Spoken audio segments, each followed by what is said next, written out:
passionnant. Alors je suis Floriane Prévost, je suis guide à la Manufacture depuis 2019 et on présente des visites guidées tous les après-midi, donc une à 14h30 et une à 16h, du mardi au dimanche, avec aussi la possibilité de réserver un créneau si vous êtes un groupe de plus de 10 personnes. Donc, on fait également les scolaires, les associations, enfin, on reçoit tout type de public ici à la Manufacture. Donc ce lieu existe depuis longtemps, il a une origine très ancienne. Alors, en l'état actuel, il existe depuis 2009, c'est-à-dire en tant que musée indépendant, sachant que l'entreprise qui habitait ces murs avant la transformation en musée accueillait déjà du public. C'est-à-dire qu'en 2001, le directeur de l'entreprise, qui s'appelait donc à l'époque Flamish Tapestry, avait déjà décidé d'accueillir des visiteurs lors de la production, c'est-à-dire que les ouvriers étaient au travail, et donc c'était une manière aussi de montrer un peu justement comment les ouvriers travaillaient déjà à l'usine. Et en 2006, ils ont été délocalisés, alors pas très loin, ils sont retournés en fait en Belgique, sur les terres natales du créateur de l'entreprise, et la ville de Roubaix a décidé de racheter la manufacture, enfin le bâtiment, le matériel, en 2009. De manière à pouvoir vraiment avoir un lieu consacré à l'histoire du textile roubaisienne, ici. Donc le musée va devenir municipal, enfin très vite. Hein. Oui, effectivement, jusqu'ici on était donc sous forme d'association gérée par l'Office de tourisme de Roubaix. Et à partir du 1er septembre, on sera municipalisé, c'est-à-dire que vraiment sous la régie complète de la mairie de Roubaix au niveau des ressources humaines, de l'entretien, etc. Tout le monde connaît Roubaix, Tourcoing, Lille pour ses manufactures.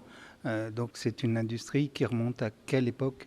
Alors, quand on parle d'industrie, effectivement, c'est à partir des années 1830 environ, à l'arrivée des machines à vapeur. Donc les nouvelles technologies ont permis l'industrialisation de l'activité textile, sachant qu'il y avait déjà une activité textile depuis le Moyen-Âge à Roubaix. On a commencé à tisser vers le XIe siècle.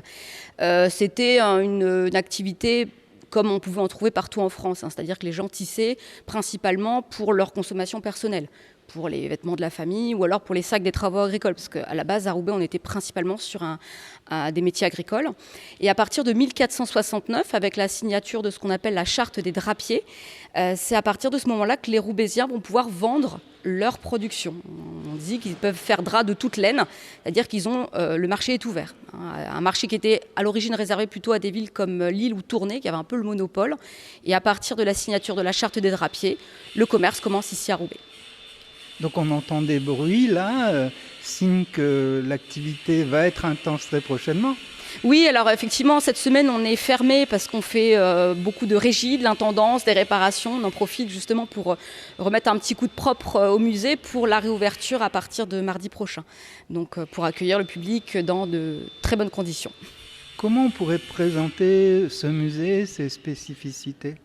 Alors c'est un double objectif, c'est à la fois de parler de l'histoire ancienne, c'est-à-dire de rendre hommage aux ouvriers et aux ouvrières qui ont fait la richesse de la ville de Roubaix et de la région du Nord plus particulièrement, et aussi de mettre en avant les artistes contemporains. C'est aussi un de nos objectifs, c'est de mettre en avant les artistes au travers d'expositions temporaires sur la création textile. Donc ça peut très bien être dans la mode, l'art abstrait. Enfin, on développe un petit peu justement toutes les branches de l'activité textile contemporaine pour montrer que le textile, ce n'est pas qu'une affaire de passé, c'est aussi une activité qui est très concrète, qui est tournée vers l'avenir. Et on va aussi mettre en avant les entreprises du textile qui sont présentes dans le Nord, au travers d'une partie de notre exposition qui est réservée justement à la mise en valeur de produits textiles actuels, pour montrer que là aussi que le textile dans le Nord n'est pas complètement fini.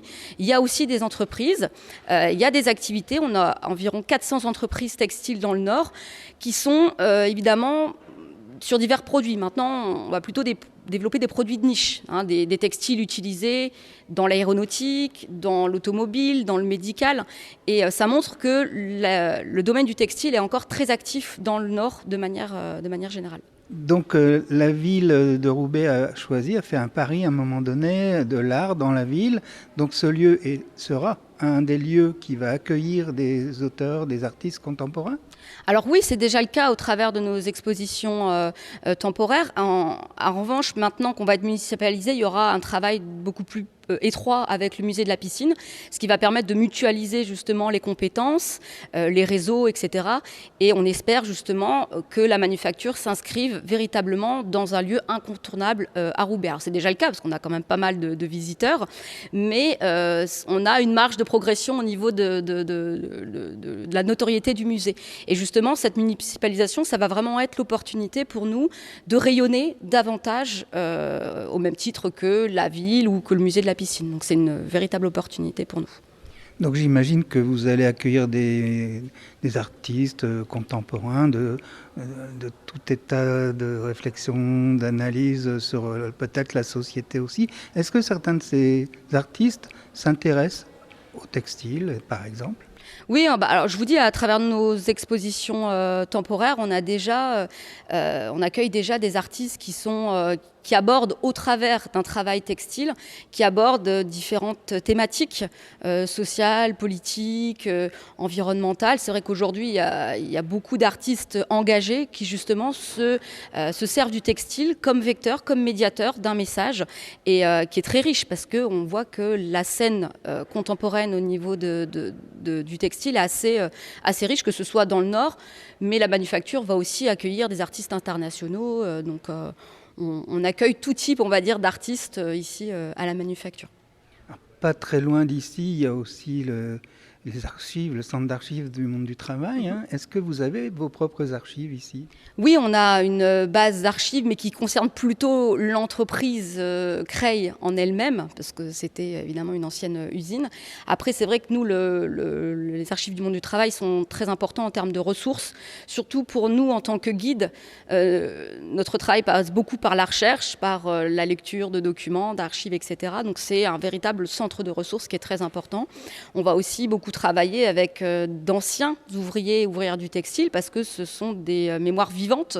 On ne travaille pas uniquement à partir du papier, on travaille aussi beaucoup à travers des témoignages, des vécus des anciens du textile, et ça nous permet d'enrichir aussi, nous, notre discours ici à la manufacture. C'est-à-dire qu'à la fois, on va travailler comme un travail d'historien sur des archives, des documents, mais aussi on a la chance quand même d'avoir une mémoire vivante au travers de tous ces anciens du textile qui sont là pour nous partager un peu leur vécu, leurs expériences.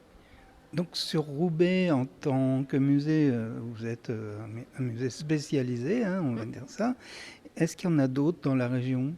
Alors, en ce qui concerne le textile, on est le plus important, entre guillemets, en termes de ressources. Après, il y a des petits musées dans beaucoup de localités, notamment le musée de la dentelle à Calais, qui est quand même une grosse structure. Après, il y a des petits musées dans l'Avesnois, au niveau du textile, qui ne vont pas aborder la même chose parce qu'on n'est pas sur des échelles industrielles. La particularité ici du musée, c'est qu'on va vraiment s'appuyer davantage sur l'histoire industrielle, parce que c'est vraiment à ce moment-là que Roubaix a pris un petit peu son importance et sa renommée. Donc c'est vrai que là où la manufacture a une particularité, c'est qu'on présente vraiment des métiers de type industriel et aussi moderne, parce que c'est ça l'avantage ici, c'est qu'on a pu conserver la totalité des machines qui a été laissée par l'entreprise. Et c'est finalement assez rare de pouvoir avoir ce genre de matériel, parce qu'il faut bien se dire qu'au moment des délocalisations, la plupart du matériel partait à l'étranger. Donc les métiers à tisser, le matériel, les outils, etc. Donc c'est, en termes patrimonial, une véritable chance pour nous d'avoir des métiers à tisser, donc comme on le disait, qui partent du Moyen-Âge jusqu'aux années 1990, parce que ça nous permet vraiment de comprendre l'évolution en matière de technique, et aussi en matière d'évolution des conditions de travail, etc., des ouvriers du textile. Donc à Calais, la cité de la dentelle et de la mode a pas mal de machines intéressantes. Beaucoup venaient d'Angleterre au départ. Ici, quelle est l'origine des machines qui sont ici ? Alors, la plupart des machines sont fabriquées à Roubaix, parce qu'il faut savoir qu'au 19e et au début du 20e, on va dire à peu près jusqu'avant la Seconde Guerre mondiale, tout était vraiment fait sur place. C'est-à-dire qu'à Roubaix, il y avait des scieries, des fonderies. Donc, toutes les machines étaient faites sur place. Et alors, inspiré évidemment des modèles anglais, puisque souvent on avait des ouvriers qui se faisaient embaucher dans les usines anglaises pour revenir après en France, développer un petit peu les mêmes genres de techniques sur Roubaix notamment. Et à partir de la Seconde Guerre mondiale, on va dire que c'est la mondialisation qui suit un petit peu son cours. Et en fait, on va importer massivement des machines, des outils, des tissus. Par exemple, ici, nous, les 3 machines les plus modernes, une lyonnaise, une allemande et une belge. Mais avant, tout était vraiment fait sur place. C'était d'ailleurs une des marques de fabrique de Roubaix. Le fait de pouvoir couvrir la totalité de la chaîne de production, c'est ce qui permettait déjà de contrôler un maximum la production et surtout d'enrichir un maximum aussi les industriels. Parce que c'est vraiment quand on concentre toute l'activité que là, on peut engendrer beaucoup d'argent. Malheureusement, c'est aussi ce qui peut courir à sa perte. C'est-à-dire que quand on met tous ses œufs dans un même panier, ça peut aussi amener à des dégâts, malheureusement. Donc vous avez parlé de délocalisation tout à l'heure. Est-ce que la Belgique, par exemple, a connu les mêmes problèmes? Est-ce que les délocalisations se sont faites en même temps? Oui, alors on va se rendre compte que, en fait, l'origine, alors c'est pas la seule, mais une des origines importantes des délocalisations, c'est les crises pétrolières qu'on va connaître dans les années 70. Et on va dire que toutes les industries, quelles qu'elles soient, l'industrie minière, l'industrie du textile ou autre, qu'on retrouvait également très fortement en Belgique, va subir de plein fouet les dégâts, enfin les dommages collatéraux, c'est-à-dire augmentation des prix, du transport, des marchandises. Et donc, une baisse de la capacité aussi à produire. Donc, les usines vont fermer ou alors être délocalisées. On a deux schémas. Et pour la Belgique, c'est exactement la même chose. Mais Roubaix, finalement, n'est qu'un exemple parmi tant d'autres villes industrielles d'Europe et du monde entier, je dirais. C'est un exemple de tout ce qui va se passer à ce moment-là dans les années 70 et après dans les décennies qui vont suivre. Parfois, on parle de relocalisation, ça n'a pas trop de sens dans le textile industriel. Disons que c'est compliqué. Alors, on remarque qu'il y a des initiatives locales, certaines grandes marques, grands groupes qui vont réindustrialiser sur certains produits dans le Nord notamment. Après, on a aussi des entrepreneurs indépendants ou des jeunes créateurs, créatrices d'entreprises qui vont soit ouvrir un petit atelier, soit travailler avec l'étranger, mais en développement des marques aussi un petit peu plus éthiques, on va dire.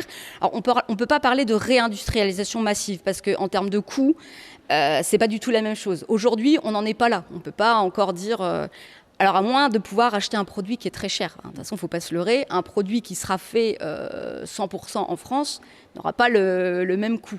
Mais aujourd'hui, c'est très compliqué d'avoir un produit français. Ça n'existe pas. Le 100% français, ça n'existe pas. Puisque, notamment quand on parle de textile, on a beaucoup de pièces détachées. Par exemple, sur un jean, vous avez les boutons, le coton, les fermetures éclairs, etc.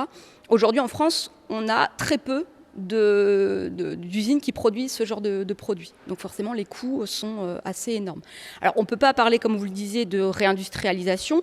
Maintenant, on peut saluer les initiatives positives qui sont menées dans ce sens au niveau de la création textile. Donc soit, on l'a dit, des grandes marques qui réinstallent des petits ateliers à droite à gauche en France, soit des jeunes créateurs qui vont justement réouvrir d'anciens ateliers textiles. Ça se voit, pas seulement dans le Nord, mais en France de manière générale. On voit des jeunes qui rachètent des anciennes usines textiles pour faire refonctionner 2-3 métiers à tisser.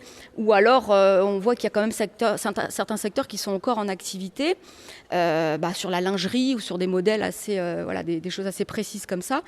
Mais c'est bien de mettre en avant justement ces marques-là, ces entreprises-là, parce que c'est ça qui participe aussi à faire rayonner le savoir-faire. Parce qu'on est sur un savoir-faire qui est quand même assez ancien et qui ne demande qu'à renaître, qu'à se développer. Maintenant, il faut aussi qu'il y ait un marché. C'est ça, c'est que si on n'a personne pour acheter derrière, ça ne peut pas fonctionner. Donc il faut qu'il y ait un changement aussi dans les méthodes de consommation.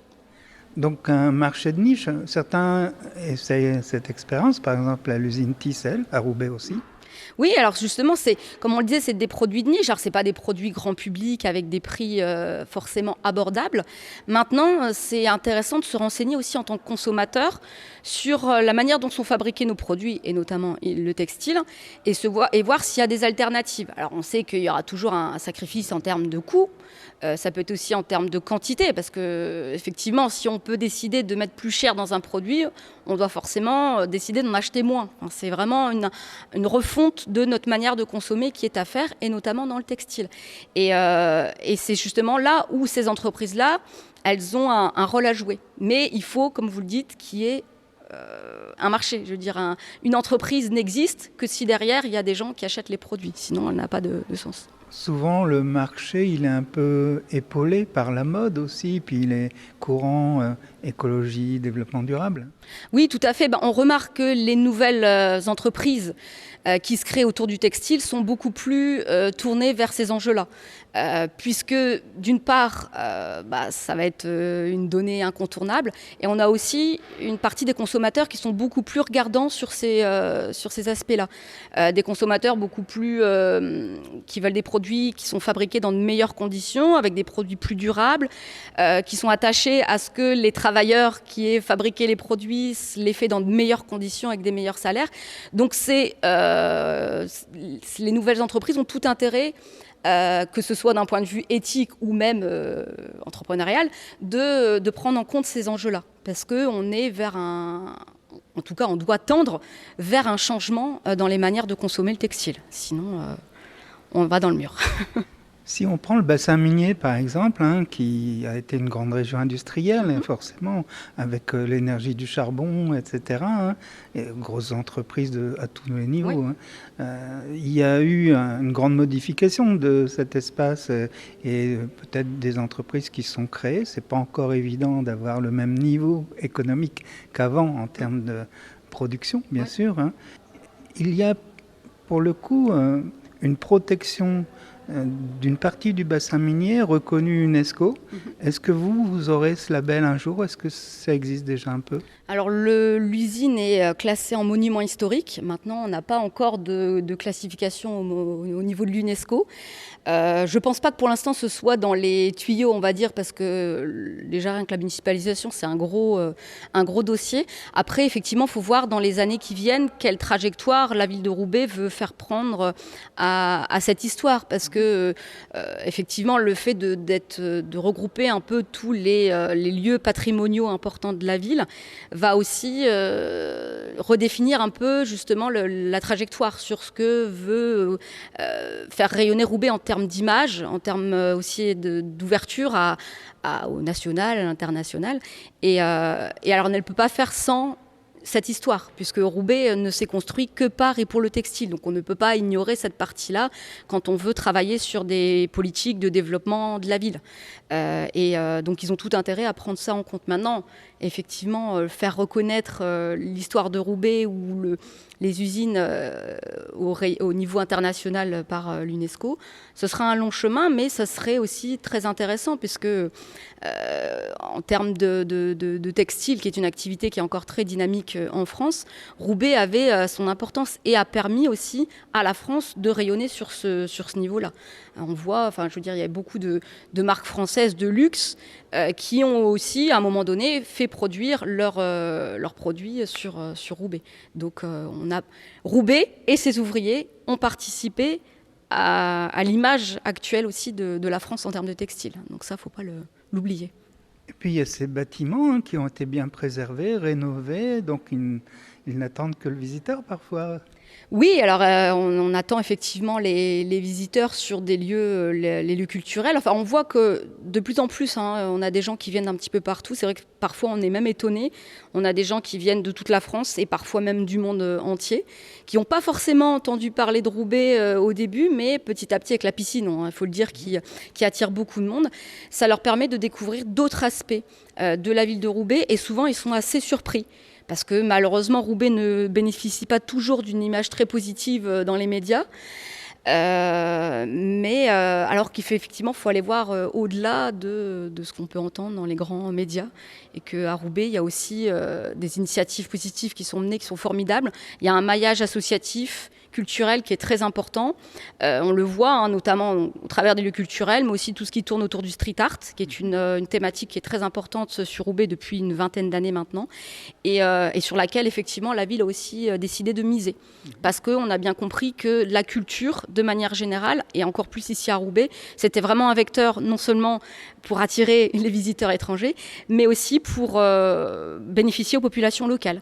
Parce qu'il ne faut pas oublier qu'effectivement, on a aussi un besoin sur la ville de Roubaix en termes de développement culturel, développement économique, et l'accueil de visiteurs étrangers est aussi un vecteur de développement. Donc, tout ça mis en imbrication, il y a des choses à faire. Donc, la marge de progression est énorme, mais c'est assez enthousiasmant.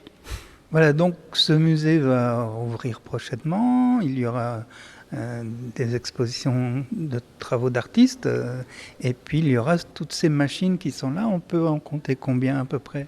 Alors ici, on a donc 3 métiers anciens, on va dire, en bois qui datent donc du Moyen-Âge jusqu'au XVIIIe. Et ensuite, on a 6 métiers de type industriel, donc début du XXe jusqu'aux années 1990, qui fonctionnent. Alors, ça dépend des moments, parce qu'on est quand même sur des machines qui peuvent être plutôt anciennes, donc qui sont assez capricieuses.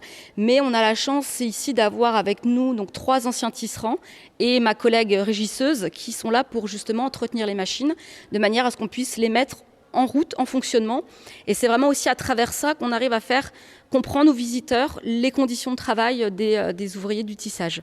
Parce que ça nous plonge un peu justement dans l'ambiance de l'époque et ça nous permet de comprendre un peu mieux justement les conditions de travail, les enjeux, etc. de ces métiers-là. Alors c'est vrai que quand on pense aux filatures d'il y a 70 ans, il y avait beaucoup de gens qui venaient de partout, de la région, en bus, le matin à 5h départ et retour le soir 20h ou quelque chose comme ça. Donc c'était une industrie qui a drainé beaucoup la population ouvrière. Oui, tout à fait. C'est-à-dire qu'il y avait environ 450 entreprises du textile donc sur Roubaix. C'est pour ça que Roubaix était la plus importante en termes de nombre d'entreprises. Et comme vous le dites, il n'y avait pas seulement que des gens de Roubaix qui venaient travailler ici. Il y avait notamment toutes les jeunes filles du bassin minier, parce que c'est vrai qu'à la mine, il y avait très peu d'emplois pour les femmes à part au jour.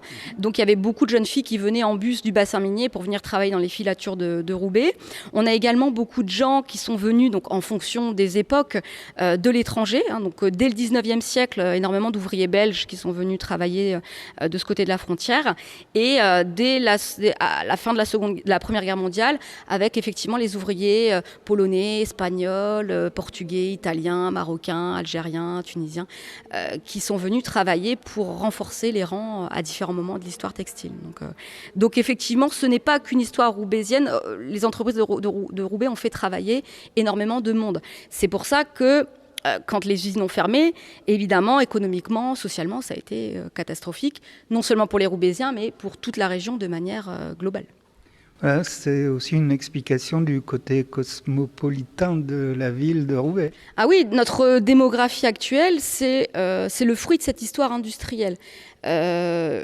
Si la France, de manière générale, est un grand pays, un pays riche, c'est aussi grâce aux différentes vagues d'immigration qu'on a connues et à tous ces gens qui ont quitté leur pays pour venir travailler ici dans le textile, ailleurs dans le bassin minier, dans la métallurgie, etc. Effectivement, la population du Nord-Pas-de-Calais, elle est aujourd'hui ce qu'elle est parce qu'on était une région industrielle.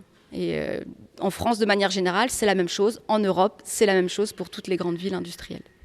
Voilà, alors dans la région, il y a le projet REF 3, que vous connaissez sans doute, qui aide aux restructurations des bassins d'emploi, d'industrie, etc., vers tout ce qui est écologique, tout ce qui est autour de ce qui est plus vertueux que l'industrie de l'époque. Oui, alors à Roubaix, de manière générale, effectivement, il y a beaucoup de politiques autour de la réhabilitation urbaine.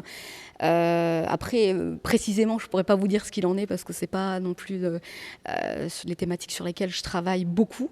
Mais il y a beaucoup de choses à faire. C'est ça aussi qui est assez motivant, c'est-à-dire que la marge, comme vous le dites, de progression est énorme, donc il y a beaucoup de choses à faire à Roubaix, et malheureusement dans certains quartiers effectivement qui sont un peu délaissés, ça mérite d'être mis plus en avant sur ces thématiques-là. Et peut-être que pour les scolaires, ça a aussi tout un intérêt de comprendre l'histoire de la ville et aussi peut-être se projeter un peu. Oui, nous on reçoit beaucoup de scolaires, que ce soit de Roubaix ou même d'ailleurs dans la région. On est un petit peu justement emblématique de comment on était une région industrielle avec justement l'histoire des mines, l'histoire du textile. C'est vraiment l'ADN de la région. Et notamment pour les petits du coin, notamment les Roubaisiens, il n'est pas rare que certains soient les descendants d'ouvriers du textile. Et notamment ici à Roubaix, dans une classe, il y a forcément beaucoup de petits qui ont eu un grand-père, une grand-mère, un grand-oncle qui ont travaillé dans le textile. Donc ça permet aussi de se projeter, enfin justement de retourner un petit peu en arrière et de prendre conscience aussi de l'identité d'une ville et d'avoir envie justement d'en prendre soin, de la faire connaître, de la faire bouger. Et je pense que c'est quand on comprend mieux l'identité d'un lieu qu'on a envie de s'y investir et de travailler dessus. Donc c'est important aussi qu'on soit là pour montrer aux jeunes générations de quoi était fait leur territoire avant eux.